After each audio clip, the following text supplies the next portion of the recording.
अब शुरुआत करते हैं दिन दहाड़े की। शहडोल से बड़ी खबर है, शिक्षक के ठगी मामले में गिरफ्तारी। पुलिस ने मास्टरमाइंड को गिरफ्तार किया है। निजी बैंक का आउटसोर्स कर्मचारी है आरोपी। चाय पीने के बहाने ठग ने ट्रांसफर की थी रकम। आरोपी ने शिक्षक से करीब 40 लाख रुपए ठगे थे। एक फरार आरोपी की तलाश में पुलिस जुटी हुई है। टीचर के घर चाय पीने के बहाने यह आरोपी गया था। टीचर को झांसे में लेकर ट्रांसफर कराए थे रुपए।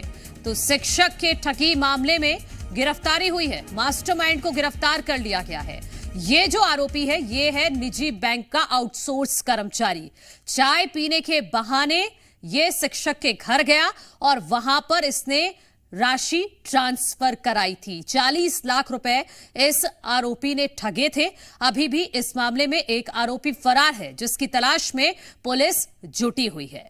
टीचर को झांसे में लेकर 40 लाख रुपए की ठगी इस आरोपी निजी बैंक के आउटसोर्स कर्मचारी ने की थी। हमारे सहयोगी पुष्पेंद्र चतुर्वेदी शहडोल से हमारे साथ जुड़ गए हैं। पुष्पेंद्र, इस आरोपी को पकड़ लिया गया है। पूछताछ में क्या क्या बड़ी बातें उसने बताई हैं और जो दूसरा आरोपी है उसको लेकर क्या अपडेट? जी, मैं बता दूं कि पूरा मामला शिक्षक हेडमास्टर से जुड़ा हुआ है, जो महारानी लक्ष्मीबाई में हेडमास्टर पर पदस्थ, जिनसे 40 लाख रुपए की ठगी का मामला उजागर हुआ था। इसमें एक निजी बैंक के कर्मचारियों ने उनके साथ चाय पिलाने के बहाने धीरे धीरे एफडी और एटीएम के माध्यम से 40 लाख रुपए की ठगी की थी, जिसमें वरुण को तो गिरफ्तार कर लिया गया है। लेकिन अभी जो उसका साथी जिसके बैंक अकाउंट में पैसे ट्रांसफर किए गए थे, अमित को, उसको अभी वह फरार है और उसके लिए टीमें बनाई दी गई हैं और अन्य क्षेत्रों में दौड़ाई गई। अभी इस पूरे मामले के बाद ठगी में इस व्यक्ति को भी पैसे तो नहीं मिले हैं, लेकिन एक आरोपी को जरूर गिरफ्तार करने में पुलिस कामयाब हुई है और दूसरा फरार है। जी ठीक है पुष्पेंद्र, बहुत शुक्रिया आपका तमाम जानकारी के लिए। वहीं झाबुआ में हॉस्टल प्रबंधक की बड़ी लापरवाही। खराब केक खाने से 14 छात्राएं बीमार हो गई हैं। समय रहते छात्राओं को अस्पताल पहुंचाया गया है। सूचना मिलते ही मौके पर एसडीएम पहुंचे। कई प्रशासनिक अधिकारी भी मौके पर पहुंचे। इलाज के बाद छात्राओं को डिस्चार्ज किया गया है। कस्तूरबा गांधी बालिका छात्रावास का ये मामला है। एसडीएम ने मामले में जांच की बात कही है। तो झाबुआ में हॉस्टल में केक खाने की वजह से 14 छात्राएं बीमार हो गई हैं, जिनको अस्पताल में भर्ती कराया गया है। और इस पूरे मामले में हॉस्टल प्रबंधक की बड़ी लापरवाही सामने आ रही है कि जब केक खराब था तो क्यों आखिर छात्राओं को यह जानकारी नहीं दी गई कि ये केक खराब हो चुका है, इसे ना खाएं। 14 छात्राओं ने उस केक को खाया, जिसकी वजह से सभी छात्राएं बीमार हो गई। अस्पताल में सभी को भर्ती कराया गया है, जहां पर उनका इलाज चल रहा है। एसडीएम और कई प्रशासनिक अधिकारी पहुंचे अस्पताल में इन सभी छात्राओं का हाल जानने के लिए। उसी दौरान की ये तस्वीरें इस वक्त टीवी स्क्रीन पर हम आपको दिखा रहे हैं। कस्तूरबा गांधी बालिका छात्रावास का ये पूरा मामला है। हमारे सहयोगी उमेश चौहान झाबुआ से इस वक्त जुड़ गए हैं। उमेश, जब केक खराब था तो हॉस्टल प्रबंधक ने छात्राओं को क्यों नहीं बताया कि खराब केक है, मत खाइएगा? जी, पूरा मामला झाबुआ के रोटला का है, जहाँ कस्तूरबा गांधी आश्रम में एक बच्चे का जन्मदिन या कुछ कारण से खराब केक लाए और सबने 14 बच्चों ने इस केक को खाया। अचानक 2 बच्चों को उल्टी आने लगी और कई बच्चों को पेट दर्द करने लगा। तुरंत उनको हॉस्पिटल ले जाया गया, जहाँ पर उनको भर्ती किया गया, जहाँ पर रात भर उनको रखा गया। इलाज के बाद उनको आज छुट्टी दे दी गई, जिसके बाद हॉस्टल अधीक्षक की घोर लापरवाही नजर आ रही है। जहाँ पर अगर ये खराब केक था तो इनको खिलाया क्यों गया? आखिर ये सब चीजें हॉस्टल में लाग कैसे रहे हैं? पूरे झाबुआ जिले में इस तरह के मामले सामने आ रहे हैं। इसके पहले भी एक हॉस्टल में 2 बच्चे आपस में लड़ चुकी, जिसको ऑक्सीजन के द्वारा गुजरात के दाहोद भर्ती करा गया था। कई बच्चे हॉस्टल में आत्महत्या कर रही है। आखिर जनजाति जो विभाग है, इसका जिम्मेदार विभाग, वो अपनी जिम्मेदारी से क्यों भाग रहा है? एसडीएम भी मौके पर इसमें पहुंचे। उन्होंने इसके बाद बच्चों के हालचाल जाने और जांच के आदेश भी दिए हैं। ठीक है उमेश चौहान, फिलहाल बहुत शुक्रिया आपका तमाम जानकारी के लिए। तो इस मामले में जांच के आदेश दे दिए गए हैं। देखना होगा क्या कार्रवाई की जाती है जिम्मेदारों पर। आगे बढ़ते हैं। कोंडागांव में स्वास्थ्य विभाग की बड़ी लापरवाही सामने आई है। इमरजेंसी सेवा देने वाली 8 वाहन पूरी तरह से कबाड़ हो चुके हैं। करोड़ों रुपए खर्च कर इन वाहनों को खरीदा गया था। समय पर वाहनों का रजिस्ट्रेशन ही नहीं कराया गया। कबाड़ वाहनों का रजिस्ट्रेशन नहीं होगा, आरटीओ ने यह कह दिया है। वाहन शाखा प्रभारी की गलती की वजह से ये सभी वाहन धूल खा रहे हैं। 2017 से 2020 के बीच वाहनों की खरीदी हुई थी। जांच रिपोर्ट मिलने के बाद भी कोई कार्रवाई नहीं हुई। मरीजों को इमरजेंसी वाहन सेवा नहीं मिलती और यहां पर इमरजेंसी सेवा देने वाले वाहन कबाड़ हो गए हैं। आप समझिए, इतने लंबे वक्त से ये वाहन खड़े हुए हैं लेकिन कोई उनकी देखरेख वाला नहीं है। 8 वाहन हैं जो पूरी तरह से कबाड़ हो चुके हैं। करोड़ों रुपए खर्च किए गए थे इन वाहनों को खरीदने के लिए, लेकिन इनको सड़क पर उतारना तो छोड़िए, इनका समय पर रजिस्ट्रेशन भी नहीं कराया गया है। और अब जब याद आई है इनका रजिस्ट्रेशन कराने की, तो आरटीओ कह रहा है कि ये वाहन पूरी तरह से कबाड़ हो चुके हैं, अब इनका रजिस्ट्रेशन नहीं हो सकता। वाहन शाखा प्रभारी की गलती की वजह से आप समझिए कि करोड़ों का नुकसान हो गया है और मरीजों तक जो सेवा पहुंचनी चाहिए थी वो समय से नहीं पहुंची। 2017 से 2020 के बीच में वाहन को खरीदा गया था, लेकिन खरीद के वहीं पर खड़ा करके छोड़ दिया गया। जांच रिपोर्ट मिलने के बाद अब इस मामले में कार्रवाई की जाएगी, ऐसी बात सामने आ रही है। और आपको यह भी बता दें कि कई बार वो खबरें जी मध्य प्रदेश छत्तीसगढ़ ने दिखाई हैं कि समय पर एम्बुलेंस नहीं पहुंच पाती। क्यों नहीं पहुंच पाती, इसकी एक वजह आज पता चली है। माध्यम से आपको बताता हूं, ये एम्बुलेंस है, इसमें लिखा हुआ है डॉक्टर आपके द्वार। मोबाइल मेडिकल यूनिट है। छत्तीसगढ़ के विभिन्न जिलों के लिए ऐसी गाड़ियां दी गई हैं। ये दरअसल ये पूरी वाहनों की कतार लगी हुई है। लगभग 8 गाड़ियां हैं जो 2017 से लेकर खरीदी गई हैं। ये कहा जा सकता है कि बीते 5 सालों में इनकी रजिस्ट्रेशन नहीं करवाने की वजह से ये गाड़ियां अब किसी के घर तक नहीं पहुंच पाएगी। भले ही इसमें लिखने के लिए इनके पास वक्त रहा हो कि डॉक्टर आपके द्वार, लेकिन इसके पंजीयन करवाने का किसी के पास समय नहीं था।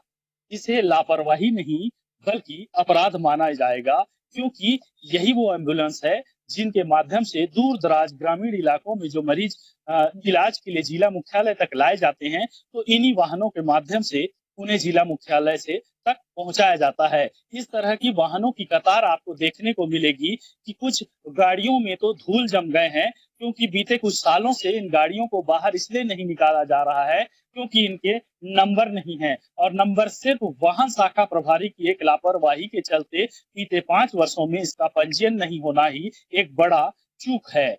इसलिए ये कहा जा सकता है कि इस तरह के अपराध करने वालों पर सख्त कार्रवाई होनी चाहिए। दरअसल ये लाखों रुपए से वाहनें उन गरीब लोगों को राहत पहुंचाने के लिए खरीदी गई थी, ताकि इसी वाहन में बैठकर मरीजों का इलाज, बेहतर उपचार जिला मुख्यालय में हो या राजधानी तक पहुंचाया जा सके। मगर फिलहाल इसे कबाड़ होने पर कोई नहीं रोक सकता, क्योंकि जब पंजीयन की बात आ रही है तो अब पंजीयन यानी आरटीओ विभाग ने भी हाथ खड़े कर दिए हैं। उनका मानना है कि बीते कई वर्षों हो जाने की वजह से अब इन गाड़ियों का पंजीयन नहीं हो सकता। चंपेश जोशी, जी मीडिया, कोंडागांव। हमारे सहयोगी चंपेश जोशी ज्यादा जानकारी के साथ जुड़ गए हैं। चंपेश, कौन है ये वाहन शाखा प्रभारी जिसकी गलती की वजह से सरकार को करोड़ों का नुकसान हुआ और कितने सारे गरीब लोगों को अपनी जान तक गंवानी पड़ी जब समय पर एम्बुलेंस नहीं पहुंच पाई? देखिए, लापरवाही हमने कई बार देखे हैं, मगर इस स्तर की लापरवाही हमने कभी नहीं देखी। ये जो वाहनें हैं ये सेतु का काम करती हैं। दरअसल दूरस्थ इलाके में, नक्सल प्रभावित इलाके में ये वाहनें जाती हैं, मरीजों को लेकर आती हैं। अब उनकी कमर टूट चुकी है, क्योंकि भारी राशि देकर उन्हें अब जिला अस्पताल तक स्वयं की गाड़ी करके आना पड़ता है। शासन की मंशा बहुत अच्छी है, लेकिन इनके पास समय कहाँ है। ये सिर्फ जो गाड़ियां हैं उनकी रजिस्ट्रेशन के लिए इनके पास समय नहीं है। जब वाहनें खरीदी गई तो उसके बाद पूरे 5 साल बीत गए। 5 साल में इन्हें याद नहीं आया कि वाहनों के रजिस्ट्रेशन होने हैं, इनके इंश्योरेंस किए जाने हैं, इन पर नंबर चढ़ाया जाना है। जब एक हादसा होता है तब याद आता है कि हमने रजिस्ट्रेशन नहीं करवाया। अब समय इतना बीत चुका है कि आरटीओ विभाग ने भी हाथ खड़े कर दिए हैं। आरटीओ विभाग का कहना है कि एक समय सीमा होती है, उनके एक नियम कायदे होते हैं, परिवहन विभाग के भी एक नियम है। उसके तहत ही ये पंजीयन कराए जाते हैं। अगर अधिक समय हो जाता है तो उस पर परिवहन विभाग भी कुछ नहीं कर सकता, क्योंकि पंजीयन हो नहीं सकते और नियमों को ताक कर परिवहन विभाग पंजीयन नहीं कर सकता। यही वजह है। एक बड़ी बात यह है कि इसकी जानकारी आला अधिकारियों तक पहुंची हुई है। कलेक्टर से लेकर राजधानी के जितने तमाम अधिकारी हैं, इनको रिटर्न में जाने के बावजूद भी कार्रवाई अब तक देखने को नहीं मिली। ये कहा जा सकता है कि जो अधिकारी बैठे हैं, ऐसा लग रहा है जैसे सपने ही आंख मूंदी हुई हैं। किसी को नहीं दिखाई दे रहा कि ये करोड़ों के वाहन यहां खड़े खड़े कबाड़ हो चुके हैं। बहुत शुक्रिया चंपेश आपका तमाम जानकारी के लिए। नारायणपुर से इस वक्त की बड़ी खबर है। अबूझमाड़ के जंगलों में नक्सली मुठभेड़, सुबह से रुक रुक कर हो रही है फायरिंग। ऑपरेशन में 4 जिलों की पुलिस शामिल है। नक्सलियों को मुंहतोड़ जवाब दे रहे हैं हमारे जवान। तो ये इस वक्त की बड़ी खबर नारायणपुर से। अबूझमाड़ के जंगलों में नक्सली मुठभेड़, सुबह से ही रुक रुक कर फायरिंग हो रही है। ऑपरेशन में 4 जिलों की पुलिस शामिल है और नक्सलियों को जवान मुंहतोड़ जवाब दे रहे हैं। तो नक्सलियों का खात्मा करना है पूरी तरह से। टारगेट 2025 तक रखा गया है। उसी कड़ी में नारायणपुर से ये बड़ी खबर। अबूझमाड़ के जंगल में नक्सली और जवान आमने सामने हैं। सुबह से ही यहां पर रुक रुक कर फायरिंग हो रही है और आपको बता दें कि एक बड़ा ऑपरेशन यहां पर चलाया जा रहा है नक्सलियों के खिलाफ, जिसमें 4 जिलों की पुलिस शामिल है। हमारे सहयोगी अनूप अवस्थी जगदलपुर से इस वक्त जुड़ गए हैं। अनूप, क्या अपडेट है इस मुठभेड़ को लेकर, बताइएगा। फोर्स को जो इनपुट मिले थे उसके अनुसार पूर्वी बस्तर डिवीजन और इंद्रावती एरिया कमेटी के जो बड़े कैडर के नक्सली हैं, उनकी इस इलाके में उपस्थिति थी, जिसके बाद जो सुरक्षा बल के जवानों को उतारा गया है। खासतौर पर ये जो इलाका है बेहद संवेदनशील है। अघोषित रूप से ये जो इलाका है मनु, वो नक्सलियों की राजधानी माना जाता है, इसलिए भी 4 जिलों की फोर्स उतारी गई है। इस इलाके में तकरीबन 1000 जवान हैं। इसमें डीआरजी के जवान शामिल हैं, जो प्राथमिक तौर पर हमें जानकारी मिली है। और जो प्रभात कुमार हैं नारायणपुर के एसपी, उन्होंने इस मुठभेड़ को लेकर पुष्टि कर दी है। तकरीबन सुबह 3 बजे पहली गोली चली नक्सलियों और फोर्स के बीच में। उसके बाद से लगातार इस इलाके में रुक रुक कर फायरिंग हो रही है और लगातार ये जो इलाका है, इससे अब कुछ देर में ये स्पष्ट होगा कि क्या फोर्स को कोई बड़ी उपलब्धि ये और बता दीजिएगा, जहां पर ये मुठभेड़ चल रही है वहां पर कितने नक्सलियों के होने की संभावना हो सकती है? देखिए, जिस तरीके से इस साल फोर्स को सफलता मिली है, तकरीबन 207 नक्सलियों को ढेर किया है फोर्स ने इस साल में। ऐसे में हम ये देख रहे हैं कि जब भी कोई मुठभेड़ होती है तब उस मुठभेड़ में नक्सलियों की संख्या बेहद सीमित होती है।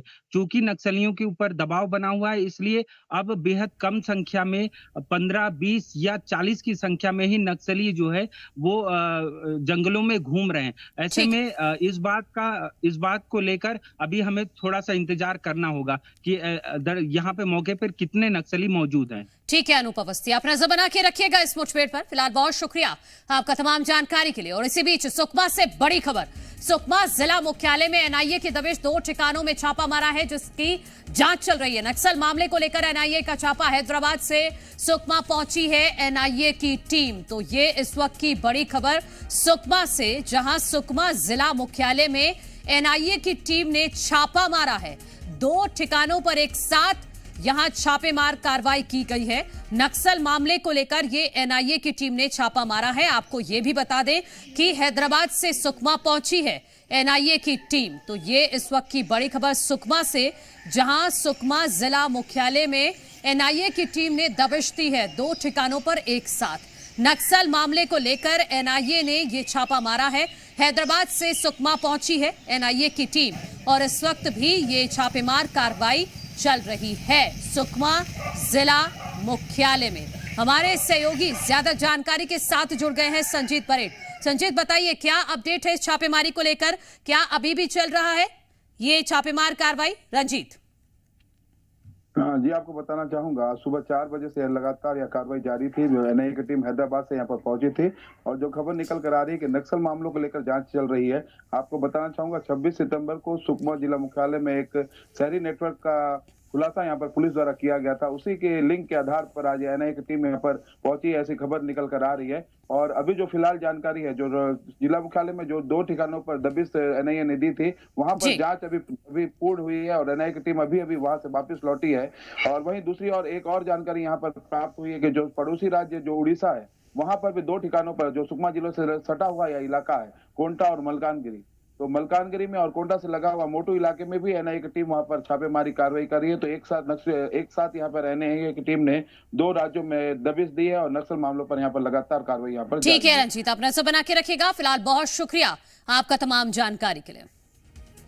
वहीं छतरपुर से खबर है, जहां प्रिंसिपल की हत्या के बाद एक्शन में पुलिस 4 दिनों में 60 आरोपी अवैध हथियारों के साथ गिरफ्तार किए गए हैं। 500 बदमाशों को छतरपुर पुलिस ने परेड कराई है। एसपी की मौजूदगी में बदमाशों को पुलिस ने ये परेड कराई है। गैर कानूनी काम करने पर सख्त कार्रवाई की चेतावनी दी है। तो ये बड़ी खबर छतरपुर से, जहां प्रिंसिपल की हत्या की गई थी और उसके बाद अब पुलिस यहां पर एक्शन में दिख रही है। 4 दिनों में 60 आरोपी अवैध हथियारों के साथ गिरफ्तार किए गए हैं।